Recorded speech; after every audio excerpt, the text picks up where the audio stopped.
So, of all the thalassemia, beta thalassemia major has significant morphological features. So, we will discuss here.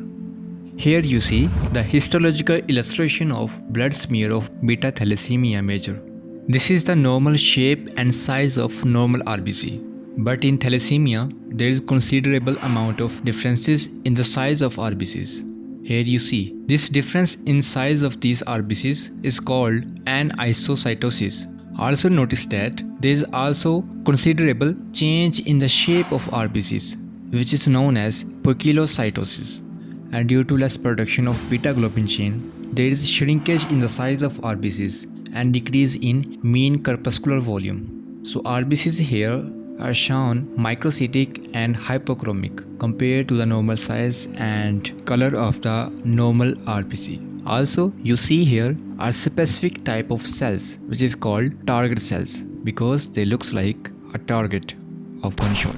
The exact cause for the formation of these target cells is not known, but due to formation of immature RBCs, there may be a disruption in the cell membrane of these RBCs, which causes a rise in bulge in the center of red blood cells. As a result, a target cell is formed, a non-specific but important diagnostic clue of beta thalassemia major, the basophilic stippling.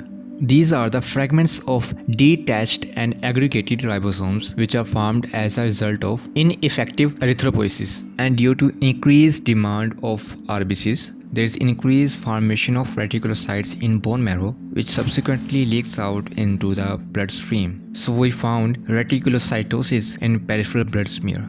The pathology and the detailed discussion of thalassemias are discussed on our playlist of histopathology available free on YouTube.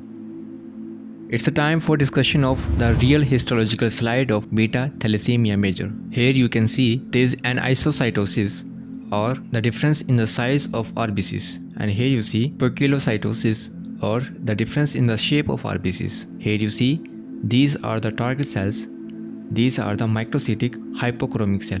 Here you see the basophilic stippling, and here is the reticulocyte. Moving on to the gross features of beta thalassemia major. Due to increased demand of these RBCs, kidney release erythropoietin, which causes the increased production of RBCs in the normal bone marrow. But this is not enough to meet the required amount of RBCs in bloodstream. So increased erythropoietin causes the production of RBCs in unusual skeletal tissues such as the maxilla and skull, which causes the gross changes in these skeletal tissues. Patient shows increase in size of maxilla which resembles chipmunk. So this is called chipmunk face. And due to increase in the formation of RBC in skull, the patient shows linear cavities along the length of the thickness of skull bone, which resembles like a crew cut. So this is called crew cut appearance in X-rays. So these two are the most important gross features of beta thalassemia major. And here we conclude the morphological section of beta thalassemia major. Thank you.